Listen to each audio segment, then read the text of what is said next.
अच्छा जुबैर साहब, आपसे कुछ देर पहले खान साहब ने एक इंटरव्यू दिया और उन्होंने बड़ा इल्ज़ाम लगाया कि जी ईसीपी का जो पहले फैसला आया उसमें यह मेंशन नहीं था कि विफाकी हुकूमत जो है इस पर कार्रवाई कर सकती है। उसके बाद एक और फैसला रिलीज किया गया जिसमें यह था कि जी विफाकी हुकूमत, वो कह रहे हैं कि जी वजारत कानून के कहने पर ईसीपी ने ये लाइन जो है और उसके बाद ऑब्वियसली अब रेफरेंस का फैसला हुकूमत ने कर भी लिया है, उनके खिलाफ रेफरेंस भी फाइल होना है। वो ये इल्ज़ाम लगा रहे हैं, तो ईसीपी को वजारत कानून इस तरह से अगर वाकई कहा है तो वाकई ये तो गलत बात है। मेरा तो ख्याल है, देखें ईसीपी पर हमारा तो कोई कंट्रोल नहीं है।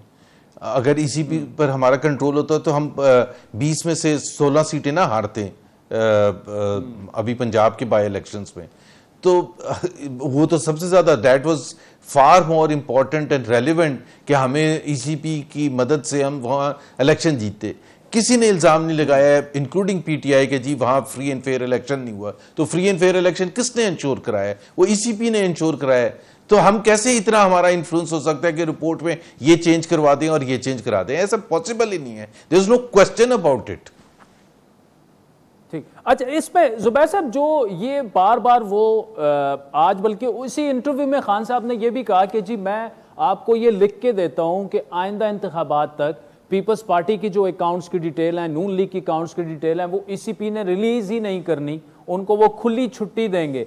तो आप इसके हक में हैं कि ऑडिट जो है वो आपके उसका भी होना चाहिए, जिस तरह पोस्टमार्टम इमरान खान और पीटीआई के अकाउंट्स का हुआ, ईसीपी को चाहिए कि आपके अकाउंट्स का भी उसी तरह करे आपकी पार्टी के?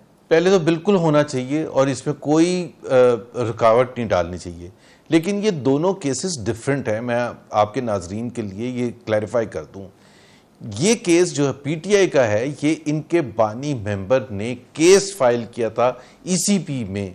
ये कोई रेगुलर प्रोसेस का हिस्सा नहीं था, ऑडिट का हिस्सा नहीं था। वो तो हर साल हर पॉलिटिकल पार्टी को अपने अकाउंट्स इलेक्शन कमीशन को देने होते हैं और इलेक्शन कमीशन उसकी जांच पड़ताल करके कोई भी सवाल कर सकता है, चाहे वो नून लीग से हो या पीपल्स पार्टी से हो या किसी और जमात से हो, और उसका जवाब भी देना चाहिए और हमें देना चाहिए, हमें छुपना नहीं चाहिए।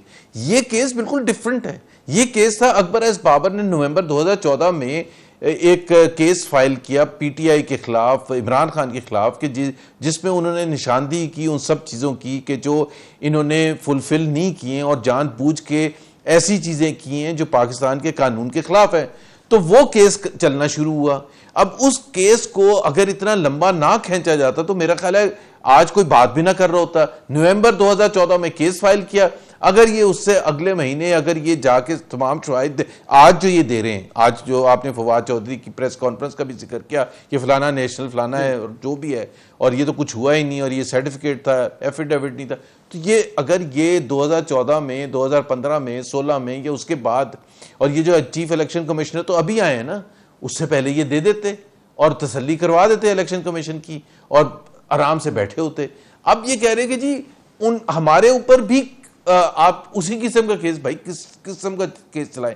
एनुअल अकाउंट्स हम सबमिट करते हैं। इलेक्शन कमीशन ने जब इनकी हुकूमत थी उस वक्त भी हमारे ऊपर जो नॉर्मल क्वेश्चंस होते हैं, जो नॉर्मल तरीकेकार होता है, जो 2010 में होता था, 2008 में होता था, 2015 में होता था, वो आज भी होता है।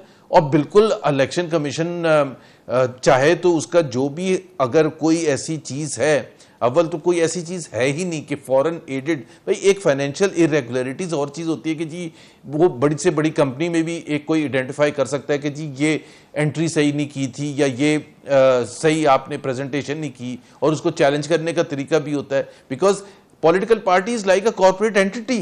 एक कॉर्पोरेट एंटिटी भी अपने अकाउंट्स देता है, फाइनेंशियल अकाउंट्स देता है, तो उसका हिसाब किताब देने के लिए उसकी रिस्पॉन्सिबिलिटी होती है।